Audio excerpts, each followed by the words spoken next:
बिस्मिल्लाहिर्रहमानिर्रहीम। Hello and अस्सलाम वालेकुम दोस्तों, कैसे हैं आप दोस्तों। मैं हूं Mohammad Bilal. Unique air cool and services channel पे आपको खुशामदीद कहता हूं। दोस्तों आज की वीडियो में हमने आपको दिखाना है फिशर कंपनी का कुकिंग रेंज है, जिसमें इसकी जो बेकिंग साइड है या बर्नर साइड कह सकते हैं वो बिल्कुल डैमेज थी, और बर्नर जो बेकिंग एंड बर्नर साइड थी वो बिल्कुल डैमेज थी, और इसकी जो रूफ़ है उसमें बिल्कुल गैप आ चुका था, और जिसकी वजह से हम मज़ीद इसमें खाना गर्म या पका नहीं सकते थे और ना ही कुछ बेक कर सकते थे। अब हमने ऐसा तरीका करना कि कम ख़र्चे में हमारा अच्छा काम भी हो जाए और हमारा जो बर्नर है वो भी जेन्युइन रहे, क्योंकि इसके अंदर हम दोबारा पेंट वगैरह का जो अमल है वो नहीं अप्लाई कर सकते। इसलिए हमने जस्ट इसकी जो छत है वही चेंज करनी है। तो किस तरीके से हमने चेंज करनी है, आसान तरीके से हम चेंज कर सकते हैं और कम पैसों में कम टाइम में बेहतरीन चीज़ बना सकते हैं। तो चलिए आपको कंप्लीट वीडियो दिखाते हैं।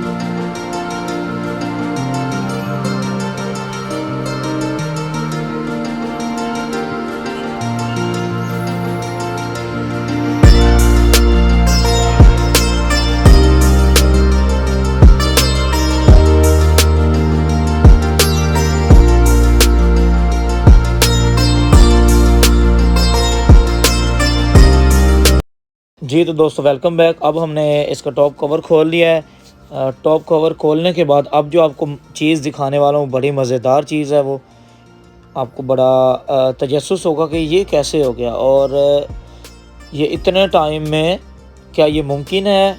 इस तरीके से हमारी जो चीज़ है वो ख़राब हो सकती है। इसमें मेन इशू ये है कि जब हम कुकिंग रेंज की प्रॉपर सफाई नहीं करते और ऑयल नीचे जमा होता रहता है, ऑयल जमा होने की वजह से जो शीट है वो फुल रस्टेड हो जाती है, और रस्टेड होने की वजह से उसमें ये कि जो शीट की ताकत है, शीट की जो पकड़ है वो ख़त्म हो जाती है, और आहिस्ता आहिस्ता से हमारी जो चीज़ है वो ख़राब हो जाती है। तो चलिए आपको दिखाते हैं कि अब इसका हल क्या है। हमने हल इस तरीके से लगाना है कि हमारी जो चीज़ है वो जेन्युइन रहे और हमें ज़्यादा ख़र्चा भी ना करना पड़े। तो आपके सामने मैंने सारी शीट ओपन कर दिया। ओपन करने के बाद नीचे से ये आपके सामने है कि कोई भी ज़र्रा बराबर भी शीट अवेलेबल नहीं है, और सारा कुछ जो वो रस्टेड हो चुका है और जंग आलूदा होने की वजह से पूरी शीट वो ख़त्म हो चुकी है। जस्ट ये कुछ पीसीज ही हैं, और ये आपके सामने मैं जैसा कि एक कागज़ को फाड़ा जाता है ऐसे ही इनको तोड़ फोड़ रहा हूँ। अब हमने क्या करना, हमें चाहिए एक अच्छी शीट जो कि हमें बड़ी मुश्किल से मिलेगी। अगर हम जो मार्केट में ये ट्रंक वगैरह लेके बैठे हुए हैं वो शीट लगाएंगे तो उसका भी यही हाल होगा जो कंपनी की जेन्युइन शीट का हाल हुआ है। तो हमें चाहिए एक अच्छी शीट, एक अच्छी चीज़ चाहिए जो कि हमारी लाइफ टाइम चले और हमें दोबारा इस प्रॉब्लम का फेस ना करना पड़े।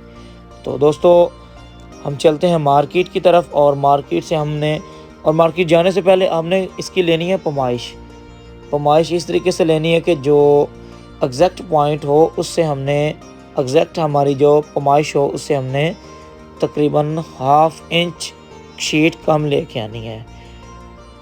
शीट कम लाने के बाद अब हमें जो नेक्स्ट प्रोसेस है वो भी आपको दिखाते हैं। तो दोस्तों मैं मार्केट गया था, काफ़ी टाइम लगाने के बाद मैं एक शीट लेके आया हूँ, और जो मैं चादर लेके आऊँ इसकी जो गेज है वो बताता चलूँ वो 20 गेज की है।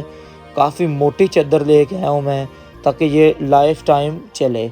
उसके बाद हमने मार्किंग की है जो बर्नर के जो मेन पॉइंट्स हैं और जहाँ पे बल्ब और होल्डर वगैरह लगना है, इसके अलावा और जहाँ पे हमने स्क्रू लगाने हैं उन सब पॉइंट्स की मैंने मार्किंग कर ली है।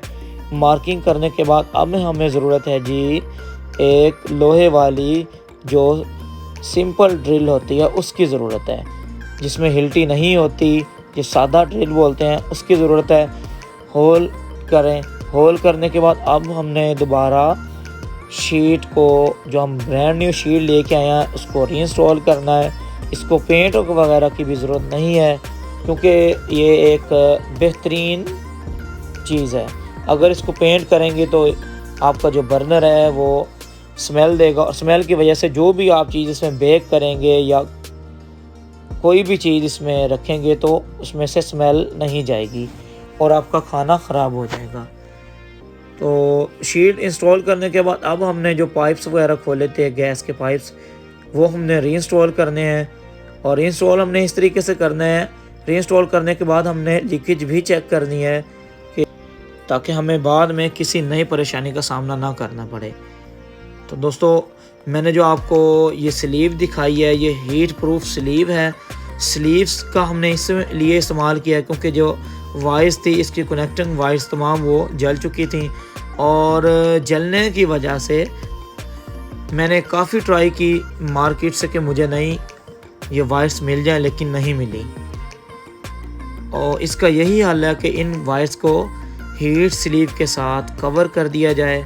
और अब आपके सामने अल्हम्दुलिल्लाह मैंने जो इग्निशन टॉर्च होती हैं जहाँ से स्पार्क मिलता है वो भी नहीं इंस्टॉल किए हैं। और उसके बाद अब जो हमारा कुकिंग रेंज है उसकी जस्ट कुछ चीज़ें ही रहती हैं जो हमने दोबारा अच्छे तरीके से लगानी है। ये हमारे पास एक कार्बन शीट है, इसको हमने अप साइड पे बिछाना है, और नीचे वाली साइड से आप देख रहे हैं कि स्क्रू वगैरह सिंपल स्क्रू नहीं लगाए हमने लगाए हैं वॉशर के साथ 10 का जो नट बोल्ट है वो लगाया, ताकि ये लाइफ टाइम स्लिप ना हो और ना ही लूज़ हो। मेरे इसी तरीके से नई वीडियोस आप तक पहुंचती रहेंगी। मेरी आपसे एक छोटी सी रिक्वेस्ट है, मेरा चैनल लाजमी सब्सक्राइब कीजिएगा और साथ दिए गए बेल आइकन पर प्रेस कीजिएगा, ताकि मेरी इसी तरह कई अच्छी आने वाली वीडियोस आप तक बआसानी और सबसे पहले पहुंचती रहें। तो दोस्तों, अपना ख्याल रखिएगा, मिलते हैं नेक्स्ट वीडियो में।